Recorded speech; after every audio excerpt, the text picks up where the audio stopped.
আসসালামু আলাইকুম, নীলাজ ডিমে স্বাগতম। আশা করি সবাই ভালো আছেন। আমি গত এক ভিডিওতে বলেছিলাম যে এই প্রথম জায়ের সহযোগিতা নিয়ে বাসায় কুমড়ো বড়ি বানিয়েছি, তাই ভাবলাম আজকে একটু ভিডিওটা দেখিয়ে দিই। আমি যতটুকু পেরেছি দেখানোর চেষ্টা করেছি। কুমড়োটা প্রথমে আমি একটু কুচিয়ে নিয়ে ভালো করে ধুয়ে সারা রাত পানিটা ঝরিয়ে নিয়ে ঝরঝরা করে নেওয়া হয়েছিল। তারপরে ডালটা ভালো করে ভিজানোর পরে ব্লেন্ডারে আধা বাটা করে পাটায় পরে আবার পিষে নেওয়া হয়েছিল।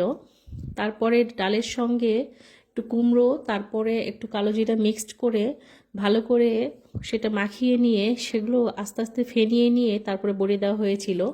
বড়ি বানানো অনেক কষ্ট, প্রচুর ফেনাতে হয়, যত ফেনাবেন ততই বড়ি ভালো হবে।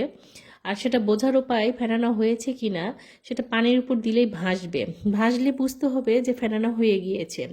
আমি বড়ি তেমন দিতে পারি না, দুই একটা দেওয়ার চেষ্টা করেছি, বাকিটা সবই আমার যা দিয়েছে।